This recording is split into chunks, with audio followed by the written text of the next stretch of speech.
second board is up. Carmichael to the inside. The crowd's going bananas already here in the first lap. Ricky Carmichael on the turn. Carmichael staying close. Carmichael cannot afford a mistake.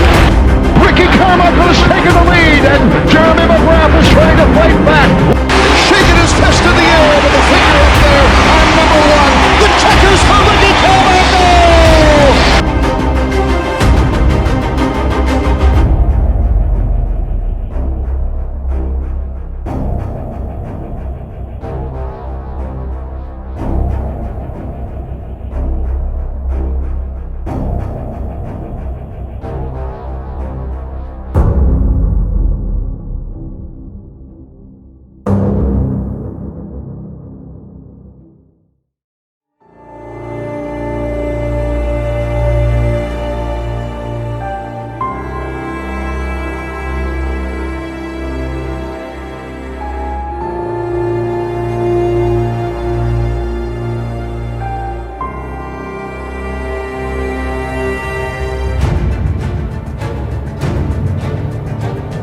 Well, Ricky had started riding 250, with the premier class in Supercross in 1999. And then he went back to 125 for the motocross side of things. But we started again in 2000 in the 250 class for Ricky. And he had a little bit of a difficult time. Obviously the level of competition is much, much higher in 250 class. Had some good results. He got a second that year and had some other good finishes, a few podium finishes. But we kind of knew that he wasn't really gelling with the bike the way he should. So after the season, in a Supercross season in 2000, myself, Norm Bigelow, and Ricky met in our office here at Kawasaki and talked to him. Hey, what do you need? What do you need to be able to succeed in Supercross? And we spoke for an hour and a half, maybe 2 hours. He was very clear about what he wanted, and we told him to be. We need to know what you need to do. The thing he said was, the main thing is we got to lower the back end of this bike because the seat's hitting me in the butt and knocking my feet off the foot pegs. He said, okay, we're going to go to work on some things.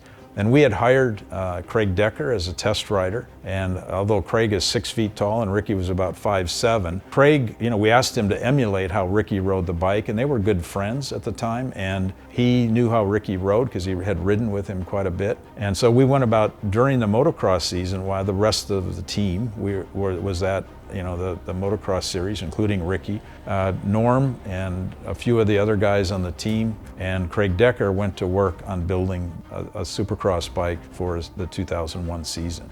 And they worked hard at it all summer, and we felt like we had come up with something pretty good. So after the motocross season in 2000, which Ricky won, we said, hey, we want you to try this bike. And he came out and he rode it. After the first day, he said, I can win on this. So we were kind of joking around. He said, hey, US Open's next week. Maybe we should go. And he said, let's go. So we went and he won, and it really did a great job. But Jeremy McGrath wasn't there, and that was our main competitor. And everybody knew it at that time. I mean, he was the top rider in Supercross. So we continued to work on the bike and getting ready for Anaheim 1. And in 2001 season, everything, we made more changes to the bike, continued to improve it, and he felt really confident going into the 2001 Supercross season. The first race in Anaheim, he finished third. Next week in San Diego, he won. And that was a huge boost in his confidence, and for the team too, because we had worked so hard to get to that point, and we knew we could do it. We just knew we had to make some changes to the bike, and that was a big, big part of it. The following week, he finished second behind McGrath again, but he had crashed earlier and came through the pack and got himself up to second, and actually was dicing with McGrath when the race ended. Then he went on and won the next 13 races, so ended up winning 14 out of the 16 Supercross races that year. It was a great season. He won the championship, and I think we really felt like we had put a good program together for Ricky. Obviously, Jeremy was our target, and knowing how good he was, how he rode, miles of video of him, and we used some of what we learned from how he rode and how it appeared his bike was set up to make some changes to our bike. We used some of that information, data if you want to say. You know, he was a great competitor too. I mean, he rode fair and square, you know, and I think he taught Ricky how to do that too. You know, like they didn't take each other out. There was none of that. It was clean racing, and it was great to watch. And you know, we got to the point where we were winning. You know, once we got on that big win streak, I mean, we had a lot of confidence and he had a lot of confidence. And I remember going to the race and I'd tell the guys, they said, look, he's going to win unless we screw it up. Let's make sure the bike runs. And, you know, he's got that confidence right now that he can win the race. And, you know, there were other great competitors at the time, you know, Kevin Windham and LaRocco. And so it wasn't just really a one-man show. I mean, there was some super talent in the field. David Villeman, Tortelli. So, I mean, the field was stacked. And obviously for us, you know, McGrath was the guy that we knew that we were going to have to beat to win the championship. We never felt like we had the thing handled, you know, like we knew we were going to have to fight every week, and anything can happen. You know, you could have an injury, you could have anything that could take the championship away. Luckily, we didn't have that happen. I mean, he really matured as a rider that year, I think, and he saw the team behind him and a tremendous effort into it. He was ready. I mean, he had hired Eldon Baker middle of the year, actually in 2000, right about the time the motocross season started. So a big part for him being of smaller stature, he needed to be stronger to hold on to the bike. And I think that coming together along with the bike being improved, his confidence improving, I mean, it all played together and really, I think, made let's say, the overall effort successful.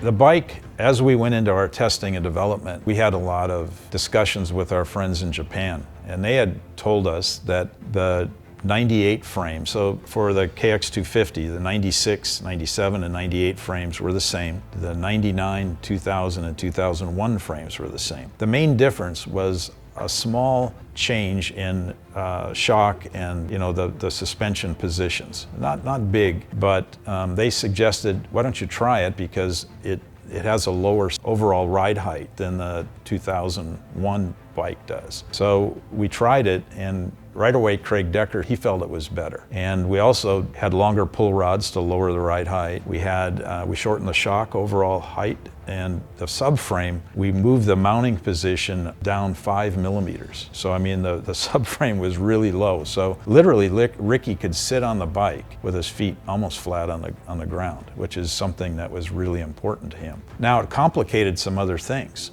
For example, the seat didn't really fit very good, so we had to make a new seat base. And then the foam in the seat was cut. Actually, Norm would cut them every week with electric bread knife. You know, and the foam was, I mean, I would almost say it was like pulling a cover over the seat base. There was almost no foam in the thing. And kind of the ironic thing, every week he would take the seat off the bike, take it home, and ride all week on his practice bike with that seat, and he'd bring it back because he liked the way it felt. We'd put a new cover on it when he got back, and he didn't really even want us to do that. But he liked the way that it felt and the height and everything. So it was all about getting the back end lower, and we ran 112 millimeters of sag. So it was low. There were other things that we had to do. We achieved what we set out to do. I mean, the bike was front end high and, you know, low in the back, but it made it easier for him to get through the whoops. And he was always good at turns, and he learned how to do that. He always felt like he was as fast as anybody in the turns. It was just getting through the whoops and some of the rougher stuff where he felt like the bike would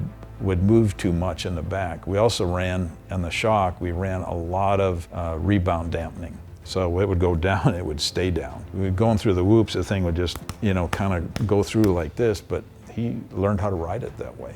You know, one other thing that was a critical component of lowering this thing was once we lowered the seat and the subframe as much as we had, we couldn't get the airbox in. It wouldn't fit. So we had to make a carbon fiber airbox to fit in the space that we had left for ourselves by lowering the bike as much as we did.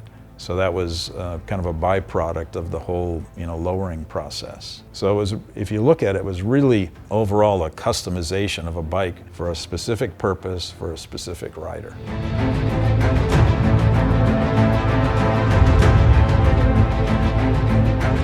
For From an engine standpoint, we felt, and he felt, that our engine package was really good. And we didn't really spend a lot of time on the engine because he was happy with it. Of course, you're always developing things, but it was a solid engine. It was probably one of the best ones, I would say, in the paddock at the time. We didn't really even talk about the engine package as far as that. But, we had some things that, special parts on the engine that were provided to us by KHI, our parent company in Japan. One was a TPS carburetor that had a programmable CDI that was very helpful for us to get the power right in the right place. The rest of the engine was just, I think, really solid, and it was super reliable. We never had any problems with it. It had the kind of power that he was very comfortable with. He got great starts with it, and he was a great starter anyway, but I think the engine was really good in that situation as well. The AMA rule book, at that time, we had talked to the AMA about the things we were doing, because obviously we don't want to get any drama there. And everything was okay according to the rule book. We felt it was, but we just wanted to make sure. So the changes that we had made were approved, or as far as the rule book was concerned, so that wasn't an issue. Most of the changes that we made, other than the frame, were things that, were just about lowering the bike. And some of the other parts that we used, of course, all titanium hardware on the bike. And this bike actually in Supercross was only about 2 pounds over the minimum weight at the time. So super light. We had magnesium engine side covers. Today we don't use magnesium, we use aluminum with acodized coating on it. But back then, Japan was providing these magnesium cases. We used magnesium triple clamps, many different offsets. This is a 22 on this bike, 22 millimeter offset. They were very helpful with these kind of parts to keep the weight down and to have performance up on the bike. I mean, if you look at the kind of performance that the engine provided in that time compared to today, I mean, basically we were running about 47 horsepower, something around there. And today we're running low 60s on the 450. So it's a huge difference in power, and torque would even be probably a bigger aspect of it in today's world. The torque is much greater on the 4-stroke. The rider's talent level, as far as keeping the bike going, it took a lot. You're using the transmission a lot more. Now the guys, they go second, third, maybe fourth a little bit, first, sometimes in real tight turn. In this day of, 2-stroke racing, the guys use the shift lever a lot. I would say, as far as modifications that we made for any specific rider, this bike was probably the greatest, and a lot of it had to do with what he wanted it to be. Jeff Emig was taller, and so he wasn't so concerned about ride height as Ricky was. I think just Ricky was very specific about what he wanted. I even remember when he went to Honda, at first he had a full, ride height bike, and then he got injured the first race in Anaheim and Supercross, I believe it was the first race. And then after that, he had a lowered bike. So it was just something that he had. I'm not sure if we were the ones that created his interest in this, or that he just felt like he was far more comfortable on that type of setting for a bike.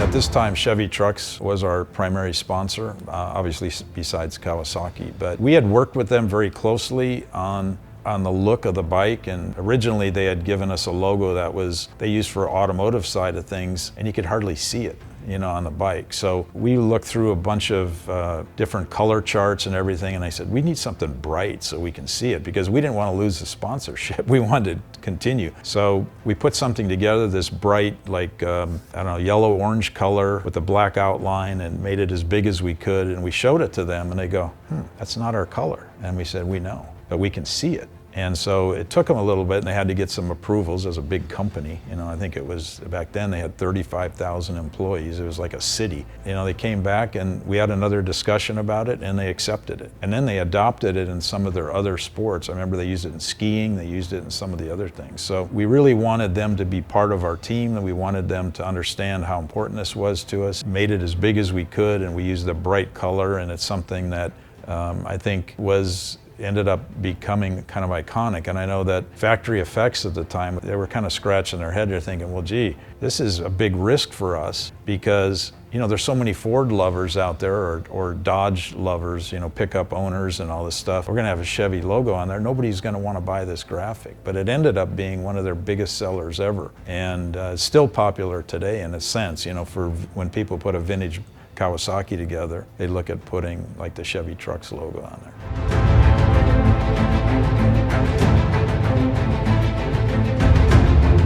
From our team standpoint, when we look at that era, 2000, when he was full-time 250 rider, he was struggling with Supercross, and he even had his own doubts about how good he could be at Supercross. He knew he was good at motocross. I mean, he had won 3 Motocross Championships. In 125, he won the first time. 2000, he won the Motocross Championship. So he knew he was good at that. But Supercross was a different challenge for him. That's why we sat down with him, and we did in the middle of the 2000 season, was to say, what do we have to do? And I don't know if he even really knew, but he had some ideas, and he wanted to work with the team to come up with a plan. And we believed in him. We knew that if we made some changes that he could digest and things that would make him more comfortable on the bike, he could be a success. We'd seen him have bright spots in Supercross, and we knew that one of the things that we were pushing him to do was to get stronger. We just felt like in Supercross you have to be stronger,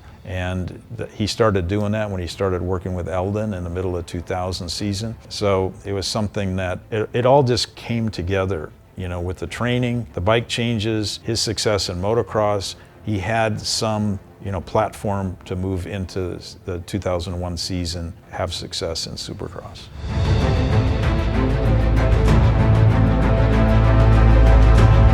In 2002, we got a new KX250, and it was, new meaning different, but not, completely new. A lot of improvements, and a lot of the things that we had been working on with Ricky during those years that KHI had put into the production bike. So when James Stewart, after his 125 career here and moved into the 250, we had a lot of good components for him.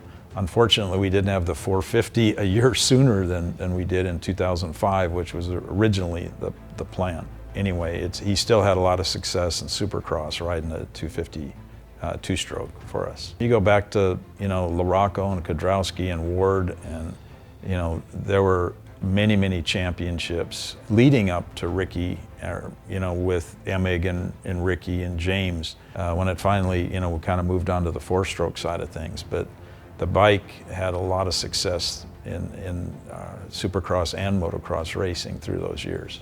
I mean, when I look back at, these early years with Ricky Carmichael on our Kawasaki team, I think I have way more respect and understanding about how good he really was as a rider. And even looking as he went on in his career to other teams, a guy that was a rider that was super dedicated, would do anything it took to try to succeed, and hated losing more than anything in the world, and would do whatever he had to do to not lose and to try to win a race. And he did great things for our company here. 2001 season, the 2000 season, his 125 championships with our Pro Circuit team. He's a champion. He always will be a champion. He's always welcome here at Kawasaki. He's a guy that we have a lot of respect for here. The checkers for Ricky Carmichael.